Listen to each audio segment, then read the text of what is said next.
I painted 10 more buildings during this past month, and some of these were chosen because of the architecture and some others were chosen because of the stories they represent. And in this video I will walk you through each one of them, just like I did in the previous month's video. This painting is called All Is Well, and I wanted this painting to have the feel of a children's storybook. So I painted this little cottage and surrounded it with greenery around it. And if you notice, you can also see that there is nothing behind the fence at the back, which gives the impression that the cottage is sitting on top of a hill in a very secluded place. And everything about this painting or this place feels calm and protected, which is the feeling I was after, and that is why I called this painting All Is Well. This painting is called Stepping Stones, and this scene caught my attention because of something very simple: the stepping stones leading to the front door. And they are such a small part of the overall scene, but they quietly lead the eye of the viewer toward the centerpiece of the painting, which is the house. And for me, it's these kind of small details that give a place its personality. The house itself is quite understated, but those stones immediately make it feel more welcoming, and that's why this painting is called Stepping Stones. This next painting is called Stairs to the Pergola, and this is a continuation of my Mediterranean style house series from the last month, but this time I wanted to explore a completely different viewpoint. And in this house as well, the stairs have become the most important part of the painting, and they create a sense of movement, guiding the eye from the ground all the way up to the pergola above. So I found it a bit challenging to get the perspective on these stairs right, and there is also a small perspective issue somewhere in this building, which someone with a very careful eye might notice, but overall I'm really happy with how the painting came together. This next painting is called The Trees Are Coming, and this is probably the most dramatic painting of this month. And I found this reference image from a photography page, and what interested me in this scene wasn't really just the house, but it was the shadows. So the shadows from these dry branches, as you can see, stretch across the walls and the roof of the house, and it feels that almost the nature is slowly trying to reclaim the building, and the scene leaves the story open for the viewer to imagine, but this is just my interpretation of it, and that's where the title The Trees Are Coming came from.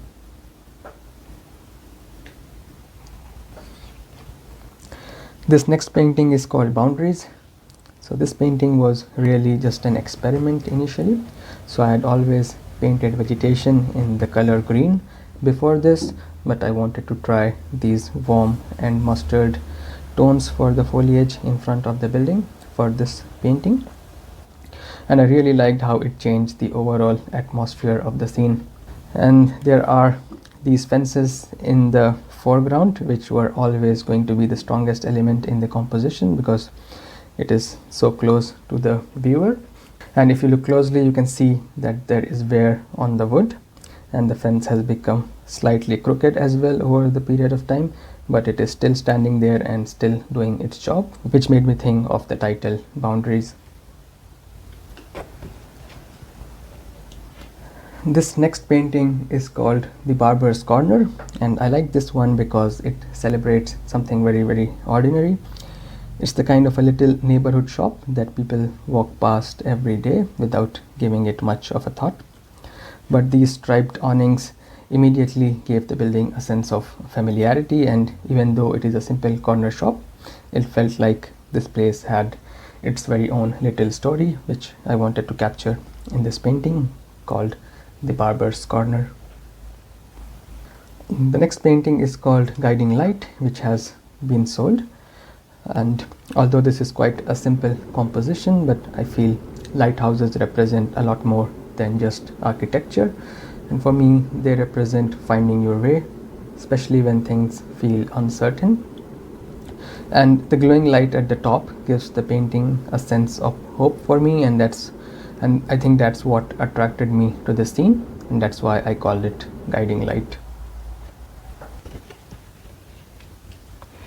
This next painting is called Almost Sunset, and this scene is a collection of tightly packed buildings, but like many of the previous paintings, what interested me in this scene wasn't the buildings themselves, it was the strong contrast between the light and shadows.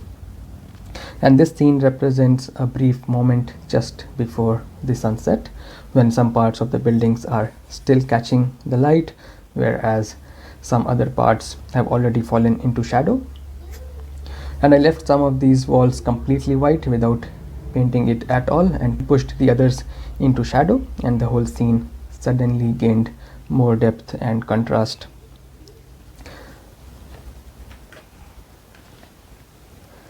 This next painting is called Farmhouse, and this painting came with one of my favorite stories from the month.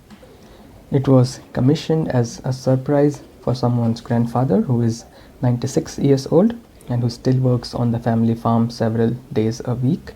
And the farm itself is more than 200 years old, I think. So this wasn't a painting of just a building, and stories like these are what make painting architecture so much more meaningful for me.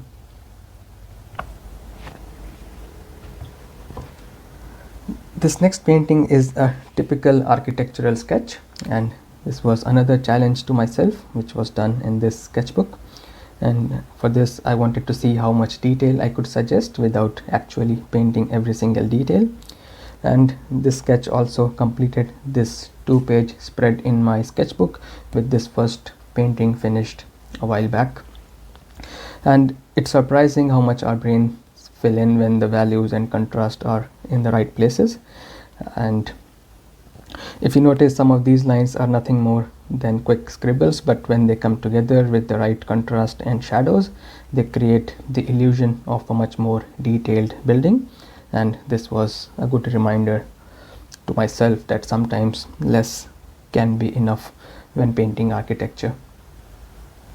And that's everything I painted this month. And looking back at these 10 paintings, I think the common thread between these paintings is that they were never really about just the buildings. They were about the small details and the stories and the feelings that made each place worth painting.